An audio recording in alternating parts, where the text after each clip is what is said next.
दीवाने हैं। आज तुम इस तख्त के रौब पर बैठे हुए इंसान पर जुल्म करने पे आमादा हो। तुम क्या समझते हो आज हुकूमत के तख्त पर तुम बैठे हो, जो चाहोगे वो कर लोगे, तुम्हारा कुछ नहीं होने वाला है। हमने इस ताइस जहां में बहुत सारे ऐसे तारीख भी पढ़े हैं कि तुम्हारे जैसे जैसे कितने हुकुम हाकिमों ने इस तरह जैसे हाकिमों को पैदा फरमा दिया, मगर वो इतना बड़ा हुक्मरान दुनिया में ना रह पाया। दुनिया में आकर कोई आकाया तो दौलत मिली, खुदा को दौलत मिली। दुनिया पर जब हुकूमत मिल गई तो उन्होंने अपने आप को खुदा कहलवाना लोगों से गवारा समझा। वो उसको दुनिया ने फिरौन के नाम से जाना था। जब दुनिया में उसको हुकूमत मिल गई तो किसी ने अपने आप को नमरूद कहलाना गवारा समझा, अपने आप को खुदा कहलवाया। लोग दुनिया उसको नमरूद से याद करती है, मगर इंसान जरा तवज्जो से सुनना, इस दुनिया में रब्बे कायनात से बड़ा हाकिम कौन हो सकता है? खालिक कायनात से बढ़कर हुकूमत किसी की नहीं हो सकती है। नमरूद अगर वक्त का फिरौन हो और हुकूमत उनके हाथों में और हुकूमत का गुरूर उसके पास हो तो उसके अंदर फिरौनियत आ जाया करती है। हुकूमत जिसके पास हो और उसके अंदर घमंड आ जाए तो उसे नमरूदियत उसके अंदर आ जाया करती है, वो नमरूद बना करता है। इंसान के पास दौलत और सल्तनत हो जाए और वो उसे कारून कहा जाता है। ऐसी दौलत क्या उनके खजानों की चाबियों को 70 ऊंटों पे लाद कर ले जाया जाता हो, उसे नमरूद कहा जाए, उसे कारून कहा जाता है। इंसान के पास हुकूमत आ जाए और गुरूर आ जाता हो तो वो दुनिया में जन्नत बनाकर कदम रखने की साजिशें करता है।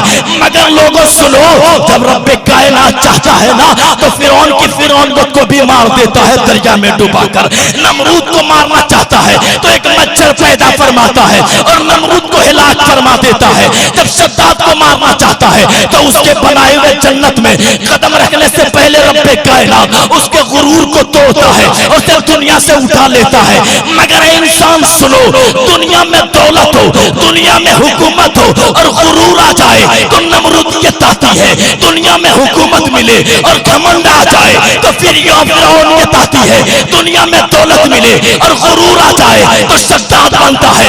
दुनिया में हुकूमत मिले और तो गुरूर आ जाए तो कारून बनता है। मगर दुनिया में दौलत भी हो, हुकूमत भी हो, मगर खुदा का सच्चा आशिक रसूल हो, नाम हजरत सुलेमान हो तो दुनिया में गर्क होकर घमंड नहीं दिखाता, बल्कि बैतुल मुक़द्दस जैसे इमारत को बनाकर तैयार करता। माशाल्लाह, क्या बात है। नारे तकबीर, नारे रिसालत। बहुत खूब भाई, बहुत खूब। सरकार दो आलम सल्लल्लाहु ताला अलैहि वसल्लम के सच्चे आशिकों, मुस्तफा जान रहमत सल्लल्लाहु ताला अलैहि वसल्लम के असीरो, मुस्तफा जान रहमत के नक्शे कदम पर चलो। आज के इन जालिमों को मुंह तोड़ जवाब देना। हज़रत सलाउद्दीन अय्यूबी का एक मक़ूला है, उनका कौल इरशाद फरमाते हैं कि अगर एक मुसलमान दूसरे मुसलमान का नक़ीब वाले सुनना, एक मुसलमान दूसरे मुसलमान का दुश्मन अगर ना होता तो मुसलमान पूरे दुनिया पर हुकूमत करता। हज़रत सलाउद्दीन अय्यूबी ऐसे वैसे आम नत्तू खेरू इंसान नहीं था, एरो नत्तू खेरू। सलाउद्दीन अय्यूबी वो है जिन्होंने कसम खाई थी, ये जिंदगी नहीं है किसी के लिए, जिंदगी है बस नबी की, नबी के लिए। इसका मिसदाक बन करके कि जब तक बैतुल मुक़द्दस को मैं आजाद ना कर दूं तब तक मैं चैन से सांस भी नहीं लूंगा, तब तक मेरे ऊपर नींद हराम है। अल्लाह अकबर। ऐसे मर्दे मुजाहिद जब दुनिया में आता है तब इनकलाब पैदा होता है, तब इनकलाब पैदा होता है। हम अपने हाथों पर हाथ रखकर घरों में कांधे पर सर पे घुटने पे सर रख करके सोएं और सोचते हैं कि हम कुछ भी करके दिखा देंगे। ऐसा नहीं हो सकता। हमें और आपको खोखला किया जा रहा है। अंदर अंदर हमारे पास कुछ रह नहीं गया, सिर्फ दावा के अलावा, सिर्फ दावा के अलावा कुछ नहीं रह गया। हम कब जागते हैं? जब हमारे घरों में कोई आग लगा चुका होता है तब हमारी आंखें खुलती है। हालांकि हमें उस वक्त जाग जाना चाहिए जिस वक्त लोग आग लगाने की तैयारी में है। जिस वक्त लोग आग लगाने की तैयारी में हमें उसी वक्त जाग जाना चाहिए। आज हम आग लग गई तब जागे हैं तो क्या आग तो भड़क चुकी है, शोला भड़क गए हैं। हम और आप किसको बचा लेंगे और क्या करेंगे? अल्लाह तबारक व तआला ने हम सबों को अक्ल दिया, शऊर दिया, तमाम तर चीजों से नवाजा, मगर उस पाक परवरदिगार आलम का हम क्या शुक्र मनाते हैं? उनके एहसान का हम और आपको शुक्रिया मनाना चाहिए, जिस परवरदिगार आलम ने हमें इतनी अच्छी जिंदगी दी है। पाक परवरदिगार आलम ने हमें इतना अच्छा शऊर दिया है, निवाले दिए खाने के लिए, चलने फिरने के लिए आराम की जिंदगी दी है। बताइए, जब किसी इंसान, विकलांग इंसान को, लंगड़ा इंसान को देखते हैं, उस वक्त हमारा हाल क्या होता है? क्या हमने आपने कभी इतना सोचा कि अगर वो लंगड़ा इंसान है, वो रब का कितना बड़ा करम है कि रब ने हमें लंगड़ा इंसान नहीं बनाया। पाक परवरदिगार आलम का ये एहसान कितना बड़ा है कि उस रब्बे कायनात का एहसान और शुक्र मनाना चाहिए कि जिस वक्त किसी अंधे इंसान को देखिए तो उस रब का शुक्र मनाइए कि अल्लाह तेरा शुक्र कितना बड़ा है कि तूने मुझे देखने के लिए आंखें सलामत दी है। अल्लाह अकबर। इंसान अपनी आंखों से देखता है, अपने पांव से चल रहा है, अपने हाथों से सब पकड़ सकता, खा सकता है, निवाले हलक के नीचे उतार सकता है। अल्लाह अकबर। इंसान को शुक्र मनाना चाहिए, उसकी जुबान सलामत है। जब कोई बोलने वाला ना हो ना, और उनकी बात जब वो बोलना चाहे मगर अपनी बात जो कहना चाहता है वो जुबान नहीं है, मगर लोग उनकी बात समझेंगे कैसे, वो बोल नहीं पा रहा, तो इंसान बहुत परेशान हो जाया करता है। इंसान बहुत परेशान हो जाया करता है। करे क्या? उस वक्त इंसान को शुक्र मनाना चाहिए, ए परवरदिगार तेरा कितना बड़ा करम और शुक्र है कि तूने मुझे बोलने के लिए जुबान अता की है। किसी ने कहा था, ए मौलाना, आप जब किसी यतीम बच्चे को देखिए तो रब का शुक्र मनाइए। जब किसी यतीम बच्चे को देखिए तो उस पाक परवरदिगार आलम का शुक्रिया मनाइए। क्यों शुक्र मनाऊं परवरदिगार आलम का यतीम बच्चे को देखकर? इरशाद फरमाते इसलिए कि आप ये शुक्र मनाइए कि अल्लाह तबारक व तआला ने आपके बच्चों के सरों पर अभी आपका हाथ महफूज रखा है। अगर आप इंतकाल कर जाएं और आपका बेटा यतीम हो जाए तो एक चॉकलेट के लिए भी कहां कहां वो हाथ फैलाता हुआ नजर आएगा। रब का शुक्र मनाइए, पाक परवरदिगार आलम का शुक्रिया मनाइए कि उस परवरदिगार आलम ने तेरे बेटे को अभी यतीम नहीं बनाया है, और तेरे बेटे के सरों पर तेरे हाथ का साया, तेरा साया सलामत रखा है। अल्लाह अकबर। मुसलमानों जरा तवज्जो से सुनना। इंसान हम और आप देखते हैं आए दिन के ये हादसात नजर आया करते हैं। इंसान अपने घर से निकला था किस लिए? कोई सोचता है कि मैं जाऊं दिल्ली जाकर के कमाऊंगा, बड़े पैसे जमा करूंगा, बैंक बैलेंस बनाऊंगा, अपने घर बेहतरीन बनाऊंगा, माँ बाप की ख्वाहिश पूरी करूंगा, ये सोच करके इंसान अपने घर का बार छोड़ करके निकलता है। मगर अफसोस उस वक्त होता है कि यहाँ से निकला था कमाने की नीयत से, मगर दूर जाकर के एक ऐसा हादसा हुआ, कोई ट्रेन के पटरी में दब गया, वहां पे कत्ल हो गया, मर गया इंसान। वो सारे अरमान उसके दिल ही में रह गए। माँ बाप सोचते मेरा बेटा कमाने के लिए निकला है, मगर जब उसको खबर मिलती है तो पता चलता बेटा कमा करके दौलत नहीं, बेटे की लाश पलट करके आ रही है। अल्लाह अकबर। इंसान तवज्जो से सुनो, जब इंसान अपने बाइक पर सवार होकर के घर से बाजार जाने के लिए निकलता है, सोचता बाजार जाऊंगा, मार्केटिंग करूंगा, और वो कभी ईद का दिन, चांद का रात हो, चांद की रात हो, उस चांद रात में भी कभी कभी ऐसी खबरें आ जाया करती है कि बेटा गया था मार्केटिंग करने के लिए, मगर कपड़े खरीद करके घर में सबों को दे लिया, उसका कपड़ा ईद का सब घर में रखा हुआ है, लेकिन उसके ईद के दिन उसको जनाजे में कफन पहन करके कब्रिस्तान जाना पड़ रहा है। ऐ इंसान, ऐसे भी जिंदगी में हमें और आपको भी देखने का मौका मिला है कि हमें इतनी भी मोहलत नहीं दी जाएगी तो क्या हाल होगा कि रोड चलते अगर हमें मौत आ गई तो फिर हम क्या कर सकते हैं? कम से कम अभी जिंदगी हमारी बाकी है, सांसें हमारी चल रही है, हमारे पास इतना मौका जरूर है कि इस वक्त अपने रात में अपने घरों पर बैठकर, अपने घर के मुसल्ले बिछाकर उस रब की इबादत कर सके, उस पाक परवरदिगार आलम की। ए पाक परवरदिगारा, जब मैं रात में सोया था तू अगर चाहता तो आंखें बंद रह जाती, सुबह मेरी आंख खुलती नहीं, मगर परवरदिगार तेरा कितना बड़ा एहसान है कि तूने मेरी जिंदगी दोबारा सुबह दे दी है, ताकि एक दिन और मुझे मोहलत मिल गई, तेरी इबादत कर लूं, तेरा शुक्र अदा कर लूं। ए बंदे सुनो, जब सुबह को उठते हो तो रब का शुक्र मना लो, रब की रजा मिल जाएगी, मुस्तफा साथ हो जाया करेंगे। नारे तकबीर, नारे रिसालत, मसलके आला हजरत और माए सुन्नत। क्या कहने भाई? एक ऐसे मरीज जिनसे मुलाकात हुई कहता है कि कैंसर था उन्हें। डॉक्टर ने कहा था बस 2 महीना इनके पास मोहलत है, जिंदगी इसके बाद फिर तमाम है। मगर जब उनसे मुलाकात हुई ना, क्या हाल है, कैसी खैरियत है, कहता है अल्लाह का शुक्र है, अल्लाह का शुक्र है। मैंने कहा भाई मैंने सुना आपको कैंसर हुआ है? हाँ हुआ है। मैंने सुना 2 महीने का वक्फा दिया है डॉक्टर ने। हाँ तो फिर इतना आप जानते हैं 2 महीने के बाद मैं दुनिया से चला जाऊं, फिर भी ये हौसला ये हिम्मत कि कहते अल्लाह का शुक्र है। कितना सादा लफ्जों में जवाब दिया, मौलाना ये तो मेरे पास 2 महीने का वक्त है ना, कम से कम 2 महीना रो रो करके अपने रब को मना सकता हूँ। अल्लाह 2 महीना कम से कम रो रो करके अपने रब को मना सकता हूँ। मेरी तो वो जिंदगी नहीं है कि ना रोड में जाकर के हादसे में इंतकाल कर जाऊं और शुक्रिया और तौबा का भी मौका ना मिले, तौबा का भी मौका ना मिले। कम से कम इतनी अच्छी तो जिंदगी है कि बिस्तर पे मैं तौबा कर करके आंसू बहा बहा करके मुस्तफा को याद करूं और रब को मना लूं। आप जानते हैं मुस्तफा रब की याद में जो बंदा रोता है उसका मकाम कितना ऊंचा होता है।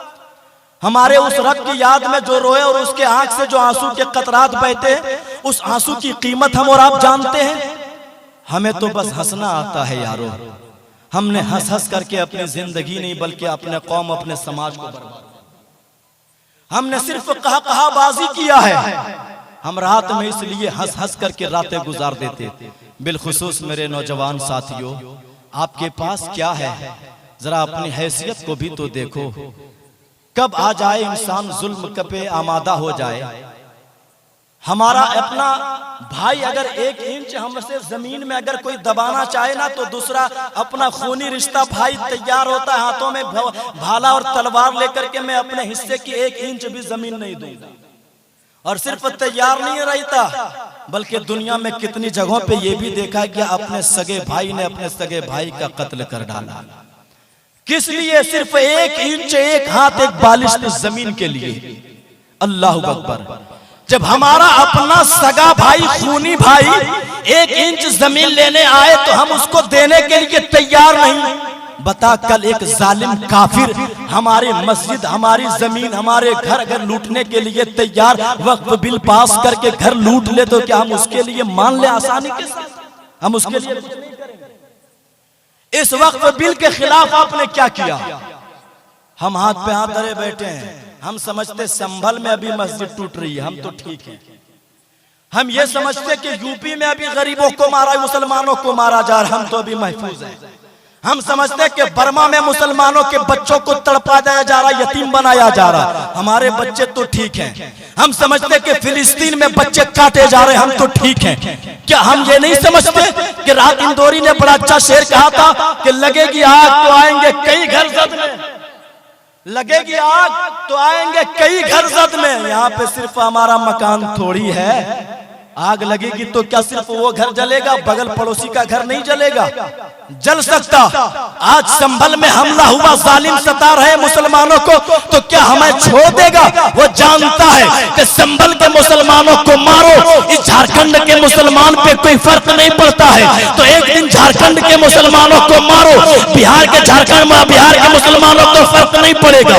बिहार के मुसलमानों को मारो, लोग फिलिस्तीन के मुसलमानों को फर्क नहीं पड़ेगा, इसलिए कि इसके दिल में अब दर्द नहीं रह गया।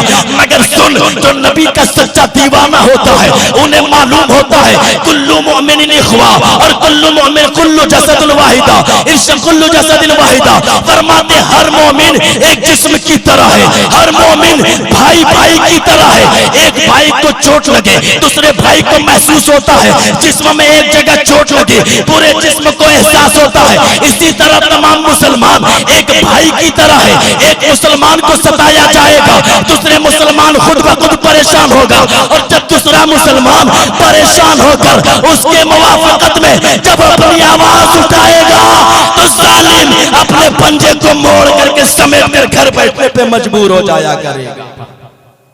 मगर हम सिर्फ घर में बैठे बैठे देख रहे हैं।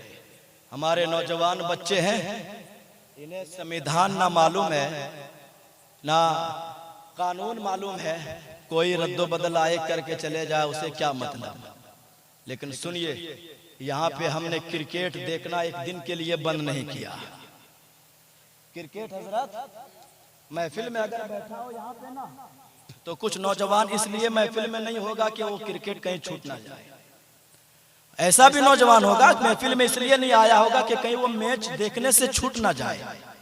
अच्छा, उस क्रिकेटर का नाम पूछिए नौजवानों से, हर एक का नाम बता देगा।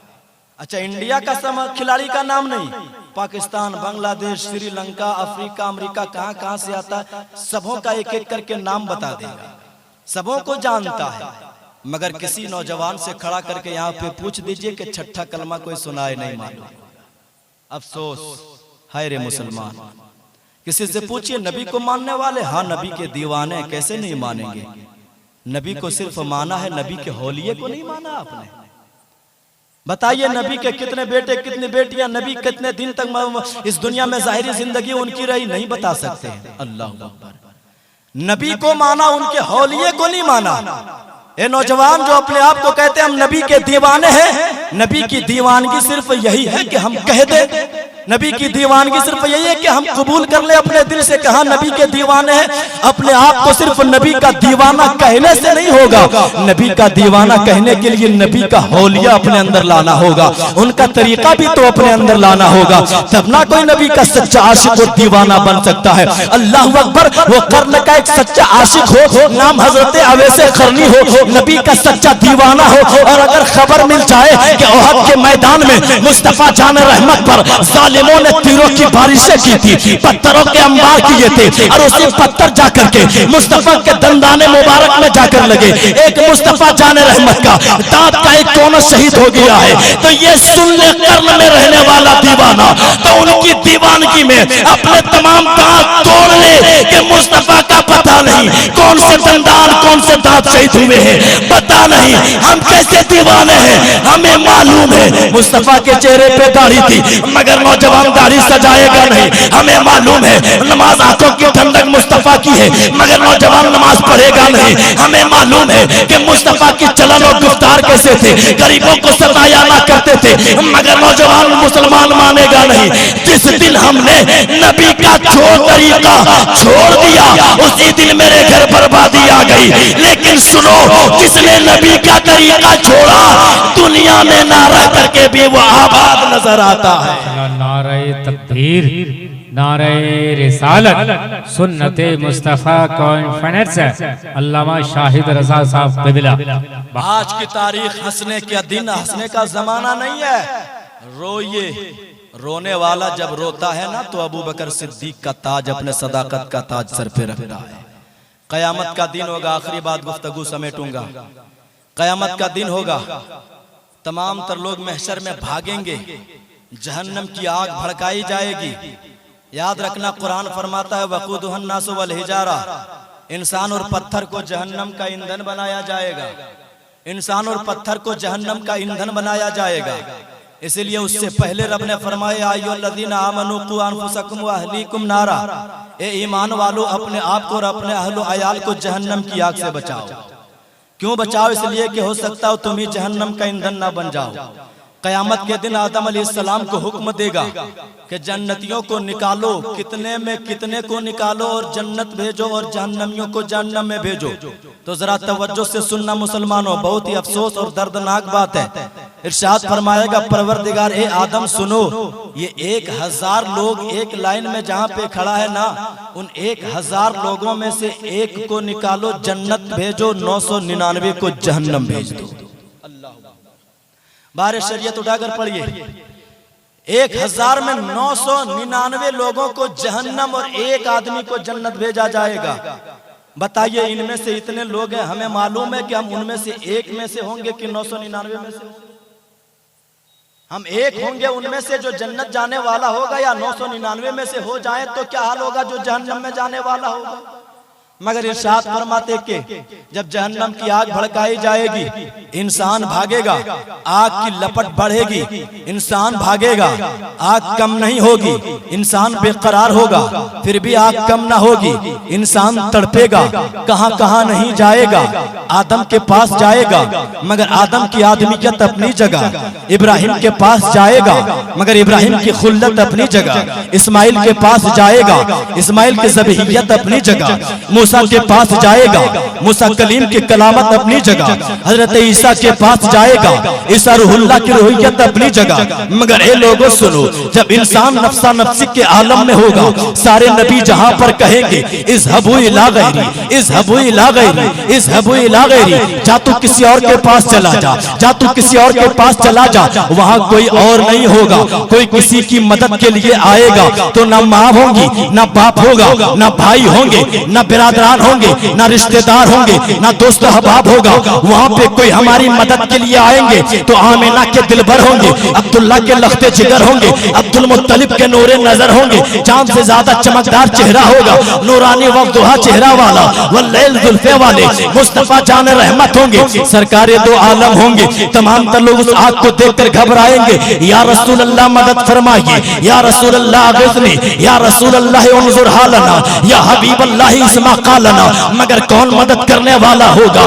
जिब्राइल अमी आएंगे, हाथों में प्याला होगा, प्याले में पानी के कतरा होंगे, रब्बे कायनात का हुक्म होगा, ए सय्यदुल मलाइका, ए सिदरा के बुलबुल, जाए सिदरा के मकी, मुस्तफा की बारगाह में चला जा, महबूब की बारगाह में चला जा, नबियों के नबी की बारगाह में चला जा। सिदरतुल मुंतहा के बुलबुल आएंगे, सय्यदुल मलाइका आएंगे, हाथों में कटोरा लिए होंगे, उसमें पानी के कतरे होंगे, मुस्तफा की बारगाह में आएंगे, अर्ज करेंगे या रसूल अल्लाह, ये आग भड़कती जा रही है, दीवाने भागते जा रहे हैं, यहाँ तो में मेरे प्याले हैं, इनको रब्बे कायनात ने आपको हवाले, आपके हवाले करने का हुक्म दिया है। मुस्तफा फरमाएंगे, जिब्राइल बताए इसका क्या करूं? ए लोगों जरा तवज्जो से सुनना, वो आग जिसको हर कोई कोशिश करेंगे बुझाने के लिए, मगर आग बुझेगी नहीं और भड़कती चली जाएगी। मगर उस हाथों में कटोरा होगा, कटोरे में कैसा पानी होगा, मुस्तफा अपने हाथ में लेंगे और उसी पानी के चंद खतरे को जहन्नम की दहकती आग में जो ही छिड़क देंगे, जो आग अब तक लोगों को भगा रही थी, वो आग आहिस्ता आहिस्ता कम होने लग जाएगी। दुनिया वाले देखकर हैरान होंगे, लोग परेशान होंगे, या रसूल अल्लाह, परवरदिया पर रसूल अल्लाह, ये पाक परवरदिगारे आलम, ये पानी कटोरे में पानी कैसा था, इस प्याले में कतरे कैसे थे, इस पानी में इतनी ताकत कि जहन्नम की आग को भी बुझा दे, ये तो बताया जाए, ये पानी कैसा था। मुस्तफा फरमाते लोगों सुनो, दुनिया में जब बंदा जिंदा था, कल क़यामत दुनिया में तन्हाई में बैठकर कभी अपने रब के नाम पर रोया करता था, तो रब को याद कर करके रोया था, आंख से आंसू के कतरे निकले थे, वो आंसू जमीन पे टपका था, लोगों ने जमीन पे गिरते देखा था, मगर रब कायनात के हुक्म से फरिश्तों ने उस इंसान के आंसू के आंसू को प्याले में जमा कर लिया, और वही इंसान का रब की याद में रोने वाला वो आंसू निकला था, उसे प्याले में जमा कर रखा था। आज नबी के कोने में जहन्नम की आग पर छिड़क दिया, उस आंसू के कतरे की ताकत है कि जहन्नम की आग को भी बुझा कर रख दे। माशाअल्लाह, नारे तकबीर, नारे रिसालत, अल्लामा शाहिद रजा साहब क़िबला, बहुत खूब भाई, बहुत अच्छे माशाअल्लाह। इंसान जो खुदा की याद में रोता है, उस रोने वाले खुदा की याद में उस बंदे के आंसू के कतरे की ताकत यह है कि जहन्नम की आग को भी बुझा दे। इंसान अगर दिल से सोच ले तो इंसान हंसना भूल जाएगा, हंसना भूल जाएगा। हमारे पास गम ज्यादा होते हैं मगर फिर भी हंसते ज्यादा हैं। मुस्कुराओ, मुस्कुराना नबी की सुन्नत है। एक मरतबा मुस्कुरा कर बोलिए या हबीब अल्लाह, थोड़ा मुस्कुरा के बोलिए या रसूल अल्लाह। मुस्कुराना मेरे नबी की सुन्नत है, मुस्कुराइए। मगर कहवाज़ी से हमारी छुट्टी नहीं तो फिर हम अपने जिंदगी को परवान कैसे चढ़ाएंगे, अपने मुस्तकबिल को बनाएंगे कैसे, अपने फ्यूचर को संवारेंगे कैसे। अपने फ्यूचर और मुस्तकबिल को अगर संवारना है तो सरकारे दो आलम के नक्शे कदम पर चलना होगा, मुस्तफ़ा के फरमान पर अमल करना होगा, तब जाकर के परवरदिगार। बहुत खूब हज़रत, बहुत खूब। मजमे में थोड़ी सी और मजा आ जाएगा। अरे क्या कहने हज़रत, आपने कहा मेरी तकरीर खत्म होने से पहले जगह पूर्ण हो जाएगी, आपकी आधी तकरीर में पूर्ण हो गई। दिल से जो बात निकलती है असर रखती है, पर नहीं ताकते परवास मगर रखती है। आवाज समझ में आ रही है? पूरे क्लियर बोलिए मचल कर या हबीब अल्लाह, या रसूल अल्लाह। कुछ कमी है? नहीं सुनना है? तकरीर सुननी है? है ना, बैठेंगे मजमा में जोरदार लगा के, अभी और लोग आने वाले हैं, दिल पे हाथ रख करके बैठिए। इंशाअल्लाह मजमा वो गर्म होगा कि आज तारीख साज मजमा होगा इंशाअल्लाह अज़ीज़। इसलिए कि उस सरकार की याद में, उस सरकार की महफिल में बैठे हैं जिनके ताल्लुक से हम नहीं, बड़े बड़े दीवानों ने ये कह दिया कि बिन मांगे मेरे आका ने झोली को भर दिया, मंगता जो आया मांगने सुल्तान कर दिया, खाली दरे रसूल से लौटा कोई नहीं, यानी रसूल पाक के जैसा कोई नहीं। अल्लाहु अकबर। वो मुस्तफ़ा जान रहमत जिनके दयार से इंसान लव लगाता है। मगर याद रखना मुसलमानों, हमारी हकीकत और हमारी तारीख बहुत ही काबिल कबूल हुआ करती है। हम अपने औराक, अपने जिंदगी, अपने असलाफ के तमाम तर और औराक की तारीख को उलट और पलट करके पढ़ के देखिए, आपको पता चलेगा इंसान दुनिया में कितने जुल्म जालिम आए और लोगों पर जुल्म सितम के पहाड़ तोड़ डाले, मगर नबी पर ईमान रखने वाला एक कदम नहीं बल्कि एक इंच भी पीछे हटने के लिए तैयार नहीं है। सुनो, नबी के दीवाने हुआ कैसे करते हैं। नबी के आशिक का मतलब ये नहीं महफिलें यहाँ पे सजी रहे और हम घर में आराम फरमा रहे हो। नबी की महफिल का, नबी के आशिक होने का मतलब ये नहीं नबी की बात यहाँ पे चले और हम अपने घरों में बिस्तर पर लेट करके सोचते कि यहीं से सुन ले, वहां जाने की जरूरत क्या है। अगर ऐसा ही होता तो लोग महफिलें सजाया क्यों करते हैं। मगर ए इंसान जरा तवज्जो से सुनिए, नबी की महफिल में आ जाना ये भी सबके बस की बात नहीं। नबी की महफिल में भी वही आया करते जिसे मेरे सरकार बुलाया करते हैं। क्या हम इस कदर नाकदर हो चुके हैं कि मुस्तफा हमें याद ना फरमाए।